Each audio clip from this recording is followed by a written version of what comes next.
friends, today I'm going to show you how I make a really nice flour drop dumplings, and I freeze them for later. And it's so easy because when you're making a stew or a soup and you want to throw some dumplings in there, but you don't want the hassle of having to make them all up, it saves you lots of time, and they freeze beautifully.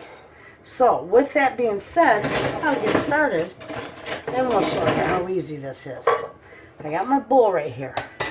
In my bowl, I'm going to put about a good 2 cups of flour. I'm going to double this recipe because I want a nice bunch of them in my freezer. Okay? Alright, and to that, I'm going to add 2 teaspoons of baking powder.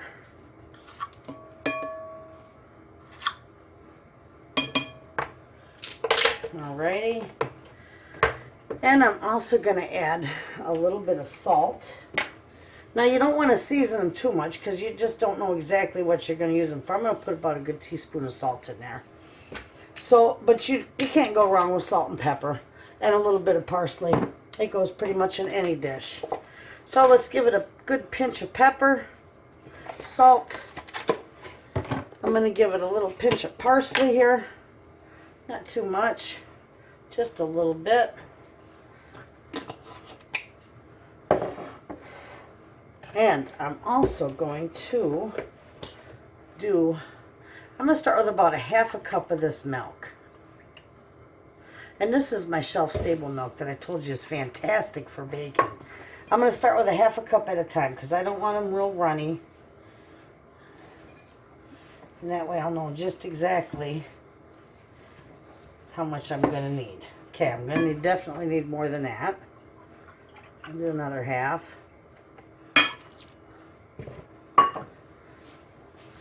Just mix them. Get them mixed up real well. Looks like that's going to be just perfect right there. So you're going to want about a cup of milk. Now, if you don't want to put the baking powder and the salt in them, you can most definitely just use some self-rising flour. Same thing. Works perfect. Okay, that's perfect.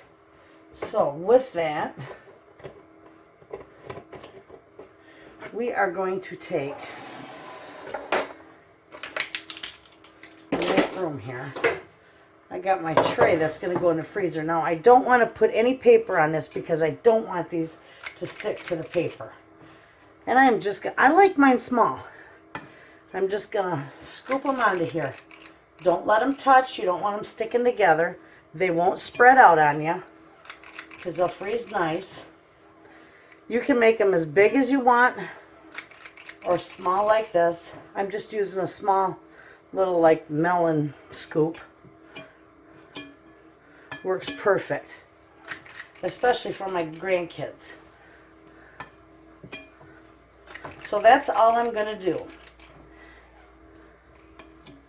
And then these I'm going to flash freeze them. And then I'll probably store them in a little container, or you can put them in a Ziploc bag because they won't stick together once they're froze. And then you can pull out however many you want, and it really works perfectly.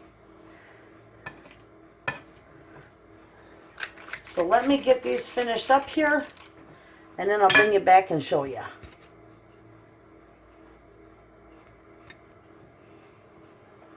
Okay, friends, I've got them all set on my tray. They're going to go in the freezer just like this. I'm going to flash freeze them, so I'll leave them in there for about 2 to 4 hours. I want them nice and hard so that they definitely aren't going to stick together.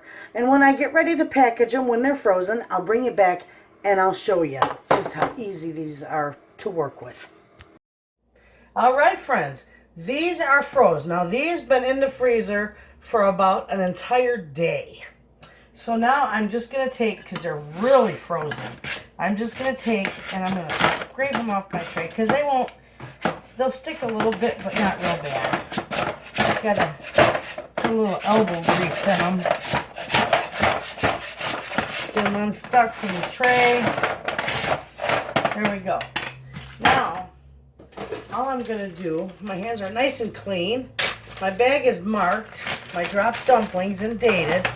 I'm just going to put them right in here. Still froze. They will not stick together this way. And this makes it so nice.